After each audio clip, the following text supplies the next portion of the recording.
नीति शास्त्र में धर्म की व्याख्या करते हुए क्या करना चाहिए और क्या नहीं करना चाहिए, क्या अच्छा है, क्या बुरा है इत्यादि ज्ञान का वर्णन चाणक्य नीति में किया गया है। इसका पालन करके इसे अपने जीवन में उतारने वाला मनुष्य ही श्रेष्ठ मनुष्य है। आचार्य चाणक्य का कहना है कि ज्ञानी व्यक्ति नीति शास्त्र को जान लेता है कि उसके लिए करना क्या है और करने योग्य क्या है और न करने योग्य क्या है। साथ ही उसे कर्म के भले बुरे के बारे में भी ज्ञान हो जाता है। कार्य के प्रति व्यक्ति का धर्म ही व्यक्ति धर्म मानव धर्म कहलाता है।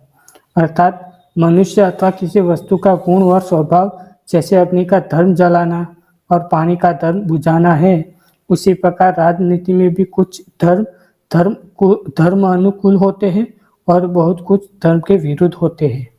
गीता में कृष्ण ने युद्ध में अर्जुन को क्षत्रिय धर्म का इसी अर्थ में बताया था कि रणभूमि में सम्मुख शत्रु को सामने पाकर युद्ध ही क्षत्रिय का एकमात्र धर्म होता है। युद्ध से पलायन या विमुख होना कायरता कहलाती है। इसी अर्थ में आचार्य चाणक्य धर्म को ज्ञान सम्मत मानते हैं। चाणक्य लोगों की भलाई की इच्छा से अर्थात लोक हितार्थ राजनीति के उस रहस्य वाले पक्ष को प्रस्तुत करते हैं जिसे केवल जान लेने मात्र से ही व्यक्ति स्वयं को सर्वज्ञ समझ सकता है। स्पष्ट है कि राजनीति के सिद्धांत अपनाना उतना महत्वपूर्ण नहीं जितना कि उनको समझना जानना है कि वे क्या है और उनका प्रभाव क्या हो सकता है। इसीलिए उनके नीति शास्त्र का पारायण करने वाला व्यक्ति राजनीति का पंडित हो सकता है। इसीलिए आत्म कल्याण ही नहीं जग कल्याण के लिए राजनीति को जानना बहुत जरूरी है। मूर्ख शिष्य को पढ़ाने से, उपदेश देने से, दुष्ट स्त्री का भरण पोषण करने से तथा दुखी लोगों का साथ करने से विद्वान व्यक्ति भी दुखी होता है।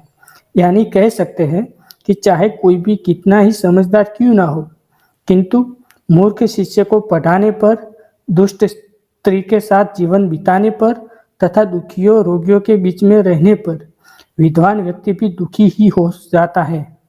साधारण आदमी की बात ही तो क्या। अतः नीति ये कहती है कि मूर्ख शिष्य को शिक्षा नहीं देनी चाहिए, दुष्ट स्त्री से संबंध नहीं रखना चाहिए, बल्कि उससे दूर ही रहना चाहिए और दुखी व्यक्ति के बीच में भी नहीं रहना चाहिए। हो सकता है ये बातें किसी भी व्यक्ति को साधारण या सामान्य लग सकती है, लेकिन यदि इन पर गंभीरता से विचार किया जाए तो यह स्पष्ट है कि शिक्षा या सीख उसी व्यक्ति को देनी चाहिए जो उसका सुपात्र हो या जिसके मन में इन शिक्षाप्रद बातों को ग्रहण करने की इच्छा हो। आप जानते हैं कि एक बार वर्षा से भीगते बंदर को चिड़िया ने घोंसला बनाने की शिक्षा दी, लेकिन बंदर उसकी इस सीख के योग्य नहीं था। झुंझुलाए हुए बंदर ने चिड़िया का ही घोंसला उजाड़ डाला। इसीलिए कहा गया है, जिस व्यक्ति को किसी बात का ज्ञान न हो उसे कोई भी बात आसानी से समझाई जा सकती है, पर जो अधूरा ज्ञानी है उसे तो ब्रह्मा भी नहीं समझा सकता।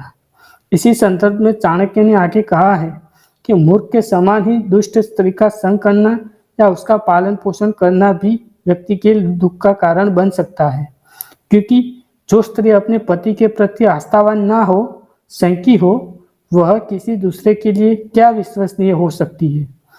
नहीं, इसी तरह दुखी व्यक्ति जो आत्मबल से ही हीन हो चुका हो, निराशा में डूब चुका हो, उसे कौन उबार सकता है। इसलिए बुद्धिमान को चाहिए कि वह मूर्ख, दुष्ट स्त्री या दुखी व्यक्ति इन तीनों से बचकर आचरण करे। पंचतंत्र में भी कहा गया है, जिसके घर में माता न हो और स्त्री व्यभिचारिणी हो उसे वन में चले जाना चाहिए, क्योंकि उसके लिए घर और वन दोनों समान ही है। दुखी का पालन भी संताप कारण हो सकता है, दूसरे के दुख से दुखी होता है। दुखियों के साथ व्यवहार करने से पंडित भी दुखी होगा।